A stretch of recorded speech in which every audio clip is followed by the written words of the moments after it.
How's it going, everybody? Rocky Mountain EDC here.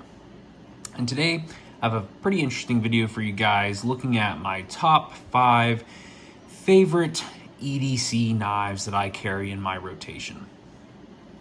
Now, before I get into the top 5, it's important to understand that these are my top 5 EDC knives that I currently own. I'm sure there are plenty of other EDC knives out there, or just pocket knives in general, that I have not gotten to try that could possibly overthrow some of these top 5. But nonetheless, from the collection I have, these are my top 5 favorite EDC knives.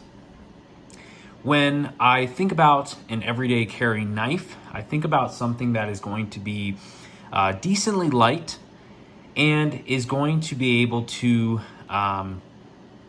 withstand most of the needs that I would want in daily cutting tasks. So it's going to typically have to have pretty reliably strong materials, nothing overbuilt, but something that is going to be pretty sturdy. And it's also got to have a pretty good steel that is going to hold an edge for a pretty long time. Now, there can be arguments for what is the best EDC steel, but typically for me, a well-rounded steel is going to be the best option. Also, I think about the blade length. Depending on the areas and restrictions for blade length, I also take that into consideration. Hence why some of the knives in my top 5 EDC are going to be better able to fit into areas that have some blade restrictions. Without further ado, let's get into the top 5. And it's important to note that these are not in any particular order, but rather just within the top 5. First up, we have the Wii Knives Banter. This is the green micarta version. So with the green micarta version, a little different from the G10 handle version, it's actually going to have some partial steel liners inside, which is going to help with some of the rigidity because of that micarta. So it is going to have a little bit more weight to it than the standard model. Now, this blade is going to have S35 VN blade steel, which is a great all-around balanced steel, very similar to S30V, just with a little bit added corrosion resistance. Now, what's really great about this knife, and partly why it's one of my top 5 EDCs, is its size. So kind of elusive in a way is that the Wii Knives Banter is actually a smaller knife than a lot of people realize.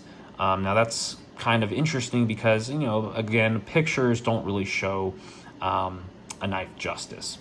So this knife closed is going to be about just under 4 inches in length closed, and the blade length is going to be just under 3 inches. So this is going to be a really good knife for a lot of different blade length restrictions in different areas and different states. So this knife is a very compact EDC. Has a very grippy material, great blade steel, easy deployment, and just a great EDC knife. And again, the knife designer behind this, if you know, you know. What is up, guys? Ben's idea with this knife was to design something that was meant for EDC, something that was simple and easy to carry. And this definitely earns a spot in my top 5 EDC. Next up, we have the Benchmade Bugout. This version of the Benchmade Bugout is the CF Elite version, all blacked out. So we're going to have a Cerakoted S30V blade and the upgraded Grivery handles, which these are the CF Elite. So these are going to be carbon fiber infused polymer Grivery type handles. So they're going to be a little bit stronger, reduce some of that flex that has occurred with the other standard Benchmade Bugout models. So another great EDC. Again, this one more for the fact that it is lightweight, has a decent blade steel, good locking system, and is going to give you a lot of cutting edge for the size of the knife and the weight of the knife. So a little bigger than the banter, but is going to give you a little bit more blade edge, a little more cutting edge, for a much lighter package. Now, again, that depends on what you're looking for, but in terms of an EDC that I want that's going to be really lightweight, this is great for summer carry, especially if I'm carrying, you know, or if I'm wearing something that is more baggy, like gym shorts or something. This is going to be really good for carrying because of that lightweight. It's not going to really bog me down. Now, I'm not really using this in terms of an ultralight backpacking or bug out type scenario, but as an EDC, the Benchmade Bugout is going to serve as a great option in my rotation. Next up, we have the Spyderco Paramilitary 2. This is just the standard version of the knife in their now standard S45 VN on their Spyderco PM2. It used to be S30V, but they, you can argue if it's an upgrade or not, but they upgraded their base model to S45 VN, which is going to be, again, very comparable to S30V and S35 VN, just with some of those balanced properties taking a little bit more of an edge towards one of the different categories. So I believe this is going to be a little bit more higher in corrosion resistance than both S30V or S35 VN. Also, the black G10 is a very grippy material, and surprisingly for the size of this knife, it is going to be pretty light. So even though you're getting a larger knife in both handle length and blade length, it is going to be a still carryable weight, which is very nice. And I think for me, why the Spyderco PM2 earns a spot in my top 5 EDC is really due to the ergonomics. It is well known that the Spyderco PM2 has some of the best ergonomics in pocket knives out there. Very easy opening with that thumb hole, easy one-handed closing with that compression lock, so keeping the hands out of the way, nice, easy one-handed opening. Plus, the grooves in the handle kind of help fit your hand in that position without it feeling like your hand is being forced or fixed into a particular position. So there's enough room here that if you didn't want to be stuck in one position like some other knives, that you have the freedom to move around. You have plenty of handle material for both gloved hands and non-gloved hands. So if you have different large hands or smaller hands, this is going to be a really good knife because you have these different options for holding. Plus the really nice jimping up here on this kind of thumb ramp and this kind of front finger choil here is really nice for that detailed work. Plus you have a pretty decent sized cutting edge with a very fine tip. Now you can argue if that fine tip is going to be bad for your needs or good for your needs, but I find it kind of nice, this package of a heavy duty knife and precision slicey knife all in one package, and that's going to be why it earns a spot in my top 5 EDC knives. Next up, we have the Benchmade Freak, or in this case the Benchmade Super Freak. So versus the standard Freak model, this one's going to have an updated steel and an updated or improved handle material. So this is going to have G10 handle scales and an M4 CPM M4 blade steel. So as far as my all-around blade steels go, this is probably the most precise or most precision type of steel. M4 is going to be really good in toughness and really good in edge retention, but it's going to be very corrosion prone. So it's not a stainless steel, hence why Benchmade coats their blade, which isn't a problem because it's coated. And if you watch my knife maintenance video, you know that I do keep a good track of my non-stainless blades.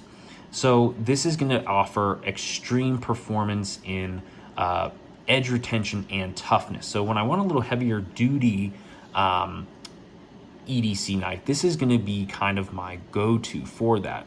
Plus, this extremely thick G10 is going to be very strong. It does offer some decent grip. Now, Benchmade's G10 is not my favorite as far as G10 goes. I do like kind of Spyderco's more grippy, very fine, grainy textured G10. This is going to be a little smoother, which can be a positive or a benefit. If you want that extra grip, I would go with the Spyderco PM2. However, in this case, it is going to be smoother, so it's going to be a little nicer on your pockets, a little less aggressive. However, what is extremely nice about the Freak is that it is very ergonomic. It is on par, or in some ways better in ergonomics than the PM2. And that's going to be due to more of even a more neutral design on the handle, but also very comfortable. So they have very good swells in places that you need it, and a very mild thumb ramp with some jimping to give you that grip. So this knife is going to be a great kind of more heavy duty EDC pocket knife that also is going to have a little bit of flair and style as well. And that is going to be why it earns a spot in my top 5 EDC. And for number 5 of my top 5 EDC, it's going to be the Benchmade 940 Osborne. This is perhaps my current most carried knife in my EDC rotation, and it's going to be really due to the fact that the Benchmade 940 is kind of a blend of all the things that I'm looking for in an EDC knife. It has the lightweight, nimble feeling of the Benchmade Bugout, but has stronger, more sturdy materials on par with the Benchmade Super Freak and PM2. So it's kind of this blending of these things that I want in an EDC knife. Now, the steel is still an S30V, which is my preferred EDC steel due to its just all well-rounded nature and its properties. The ergonomics are great. It's very easy to hold. It just feels really good in the hand. Plus, you get a very not a tall blade from spine to edge, which makes it a very kind of nimble knife. So it's not very fat or wide in terms of that regard. So it's not going to be a good slicer or the best slicer, but it is nimble in that regard. But it's going to have this reinforced thicker tip. So I also know that the strength in that blade is going to be good for even some tasks that I might not want to perform with a pocket knife, but could if I needed to in a pinch. And just like the Bugout, it's going to have a really good opening and locking system with that axis lock. So this is part of the reason why the Benchmade 940 earns a spot in my top 5 EDC knives. Again, none of those knives were in any particular order. However, the Benchmade 940 is kind of currently my current EDC knife in my rotation that I've been really enjoying for the past while. So some other knives that don't really make the cut in my top 5, but are worth mentioning. I have a few of those options. First is going to be the Opinel number 8. Just a standard lightweight budget pocket knife, easy for cutting. The Opinel definitely has kind of a realm of its own, and this one is modded. But due to it lacking some of the components that I wanted from some of the knives in my top 5, it is not worthy in that top 5 spot.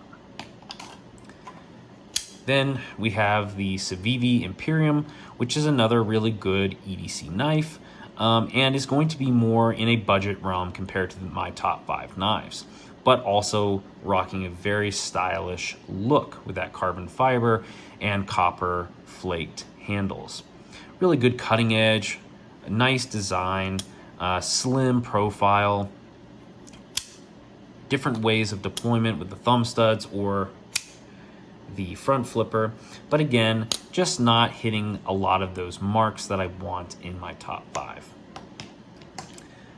And of course with Civivi, we also have the Civivi Elementum, which is still probably one of the best EDC, budget EDC pocket knives. Now there are definitely going to be some newer models that have come out from different brands and from Civivi themselves that are actually kind of putting Civivi Elementum kind of not in the realm of the best budget EDC folder anymore. Nonetheless, it's still a great knife. Just doesn't make the top cut for me. And lastly, we have the Kershaw Blur, which is going to have, again, some of those components I want. Some tough materials, good all-rounded blade steel, easy opening, easy deployment, good locking system, but just not meeting some of those requirements that I want. In terms of, mostly for me, going to be the blade shape itself. Not really a big fan of that recurve design on the blade. If you enjoyed this video, give it a like and subscribe to Rocky Mountain EDC. And thanks for watching. Hope you guys liked this video. Check out the channel for more. Thanks.